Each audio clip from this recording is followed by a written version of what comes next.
항상 대한민국의 정확하고 빠른 소식을 알리기 위한 시스코크입니다. 구독과 좋아요는 영상 제작에 큰 힘이 됩니다.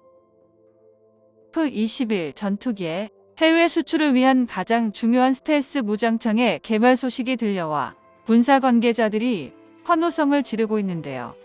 모두가 아시다시피 KF-21 전투기 개발 과정은 해결하기 불가능했을 정도로 어려운 고난들을 극복했기에 정상에 도달했을 때 더욱 감격스럽고 자랑스럽게 여겨지고 있는 대한민국 공군의 새로운 상징입니다.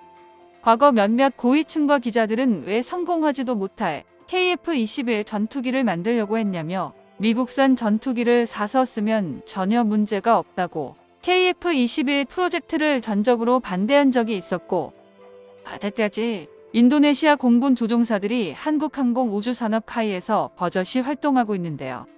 하지만 이런 난제들을 모두 이겨내고 우리만의 기술로 KF-21 전투기를 세상에 탄생시켰다는 것은 아직까지도 믿기 힘들 정도로 놀라운 성과로 평가하지 않을 수가 없습니다. 특히 KF-21 전투기를 5세대 스텔스 전투기로 업그레이드를 시키는 게 가장 급선무인데요. 5세대 스텔스 전투기의 핵심 요소로 레이더 반사 면적을 최소화시키는 RCS 감소 수치가 미래 전장에서의 생존성 확보를 위해 KF-21 전투기의 반사각 정렬 설계, 매립형 안테나와 평면동체, 반매립 무장창 등을 포함한 극한의 저피탐 형상 설계가 적용되었죠. 캐노피 주입, 위익에는 RAM 설계가, 공체 내부 덕트와 플랩에는 RAM 설계가 적용되었으며 적 전투기로부터 날아온 레이더 전파가 안테나에 반사되어 돌아가는 현상을 막기 위해 주파수 선택적 투과라는 한국이 독자적으로 개발한 스텔스 신기술까지 적용되었습니다. 완벽한 스텔스를 위해서 이러한 저피탐 기술 적용의 노력으로 한국의 KF-21 전투기는 추후 대한민국의 기술력이 더욱 발전한다면 톱니 처리 방식과 컨포멀, 안테나 등 일부 RCS 적감 설계까지 KF-21 전투기 블록2에 적용될 예정이며 외부 무장 및 외장형 전자광학, 표적 추적 장비 등 공대지 임무에 필요한 RCS 감소 요소들을 차근차근 적용할 예정입니다.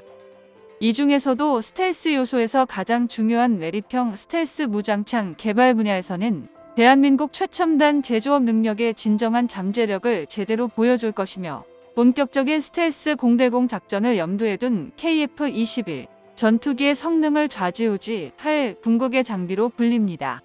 블록2를 기준으로 KF-21 전투기를 완벽한 5세대 스텔스 전투기로 업그레이드 시켜줄 한국형 스텔스 무장창, 미사일 런처는 반매립형 방식부터 시작해 차근차근 진화 과정을 거칠 것입니다.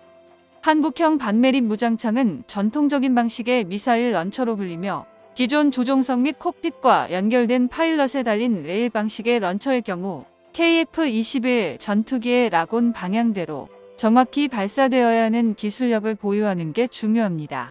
이러한 기술력이 없다면 라곤된 위치와 잘못된 방향으로 미사일이 날아가는 문제가 생기는 것인데요. 한국 공군은 이러한 유압 방식으로 미사일을 밀어내는 매립형 로드 방식을 채택했으며 미사일을 집어넣어 스텔스 무장창으로 변경시키면 RCS 면적이 극단적으로 줄어들어 적군의 레이더가 KF-21 전투기를 절대로 탐지하지 못하게 되는 진정한 5세대 스텔스 KF-21 전투기를 탄생시키게 되는 것입니다. 현재 대한민국 연구진들은 이 내부 무장창의 유압 방식을 국산화 성공시켰으며 스텔스 무인 전투기에 적용한 뒤 KF-21 전투기에도 적용시킬 예정입니다. 이외에도 무장창 외부에 전파 흡수 물질을 적용하여 스텔스 성능이 저하되는 문제를 완벽히 해결하는 모습인데요. 게다가 KF-21 전투기의 해외 수출 가능성이 대폭 상승되었다는 기쁜 소식을 전해드립니다. 한국이 차세대 전투기 개발을 완료 시 전 세계에 500대까지 수출 가능한 놀라운 잠재력을 보유한 상황, 대한민국이 차세대 전투기를 개발함에 따라 KF-21 전투기의 해외 수출 대상도 굉장히 주목되고 있는데요. 중국, 프랑스와 유럽연합 등 전투기 기술 강대국들은 무슨 방법을 동원해서라도 해외 수출을 도전하고 있습니다. 첨단 기술의 집합체 스텔스 전투기는 말 그대로 그 국가의 무기 플랫폼의 상징으로 적용됩니다. 즉, 무기 수출 품목에서 가장 생산하기 어렵고 최고 단계로 분류되며 수출에 성공할 시 다른 무기들과 비교조차 할 수 없는 초대박 수준의 순이익을 보장하는 것이죠. 또한 동구권은 러시아산 전투기를 주로 구매하고 서구권은 미국산 전투기를 주로 구매하는 것을 알 수 있듯 전투기의 플랫폼에선 관련된 무기를 한 번이라도 구매한다면 무기 체계와 소프트웨어 체계에 속박되어 어쩔 수 없이 전투기를 수출하는 국가에 100% 의존할 수밖에 없다는 점이 가장 크게 작용합니다. 만약 첨단 기술의 집약체인 자국산 스텔스 전투기를 개발하지 못한다면 영원히 전투기를 외국산으로 수입하는 처지에 머물러 있는 게 냉혹한 현실이죠. 그러나 대한민국은 절대로 불가능하다고 이야기하던 KF-21 전투기 개발의 문제점들을 하나씩 타파하는 데 성공했고 세계에서 유례없는 발전 속도로 독자적인 전투기의 플랫폼을 형성했습니다.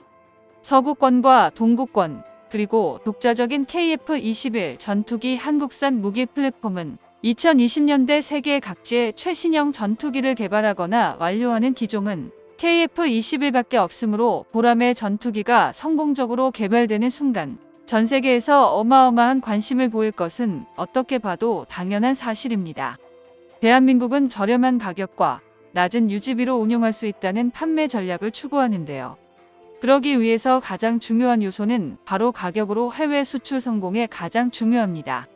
현재 KF-21 사업의 사업비는 한 대당 700억 원, 약 6천만 달러를 목표로 개발되며 전문 관계자 발언에 따르면 어떠한 변수가 있더라도 7천만 달러는 넘지 않을 것이라 밝혔습니다. 지금 과거를 다시 한번 들여다보면 그동안 우리가 겪었던 서름에 대한 이야기들이 하나둘씩 회자되고 있는데요. 그동안 미국에서 도입한 미국산 전투기는 도입하는 비용도 많이 들었고 정비하거나 수리하는 비용도 미국 측의 요구를 필사적으로 들어줘야 했으며 오직 미국산 미사일로 새롭게 무장하거나 업그레이드하는 비용도 만만치 않았습니다. 이것은 우리 손으로 KF-21 전투기를 만들어야 했던 진정한 이유이기도 했는데요. 국방무기 칼럼 관계자는 영원히 미국산 전투기의 종속국에서 벗어나지 못할 뻔했으나 이젠 당당히 국산 전투기 KF-21 보라매로 해외 군사 강국들과 어깨를 나란히 한다고 했습니다. 이제 KF-21 전투기가 만들어지면 이러한 부당한 대우는 당하지 않게 될 뿐더러 스텔스 무장창과 해외 수출까지 대한민국 국민들을 더욱 기쁘게 할 성과들이 남아 있습니다. 정보가 도움되셨다면 구독과 좋아요 부탁드립니다. 이상 시스코크입니다.